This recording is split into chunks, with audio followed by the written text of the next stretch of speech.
Manajemen PSM hampir merampungkan kandidat kuat calon pelatih pasukan Rama. Di antara nama yang beredar, Direktur Utama PT PSM Munafri Arifudin menyinggung nama Marcelo Lippi. Marcelo Lippi merupakan pelatih berpengalaman dan pernah menukangi raksasa Liga Italia. Sebut saja Juventus, Napoli, hingga Inter Milan. Pelatih 73 tahun itu bahkan terakhir kali melatih timnas Italia pada 2010. Api menilai semua rumor yang berkembang memiliki banyak kemungkinan. Akan tetapi, dirinya tidak ingin banyak memberi spekulasi terkait juru taktik PSM di musim depan.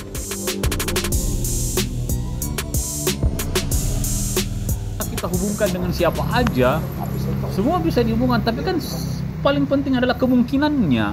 Biar dihubungkan juga dengan umpamanya Marcelo Lippi, iya bisa dihubungkan, tetapi kan ada kemungkinan yang bisa bergabung dengan kemungkinan yang tidak bisa bergabung, ini kan begitu. Jadi menurut saya tunggu saja. Nah, sehingga kalau kita mencari ini, kan ini banyak sekali nih. Coba bayangkan, kalau semua orang kasih masukan, ada 200, ada 2.000 orang yang kasih masukan, kenapa tidak 2.000 nama pelatih yang muncul berbeda-beda gitu.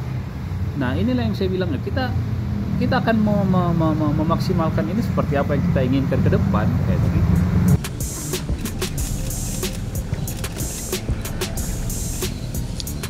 Sebelumnya, manajemen PSM telah memutuskan untuk tidak melanjutkan kerjasama dengan Jubgol dikarenakan performa PSM yang anjlok selama diasuh pelatih kebangsaan Belanda tersebut. Jubgol hanya sanggup mempersembahkan 4 kemenangan dari 16 laganya mengarsiteki PSM. Hasil tersebut pun berdampak besar pada posisi PSM di klasmen. Bahkan, klub tertua di kancah sepak bola Indonesia ini harus tertatih-tatih agar bisa lepas dari ancaman zona degradasi. Reporter Harian Fajar, Abdul Majid melaporkan.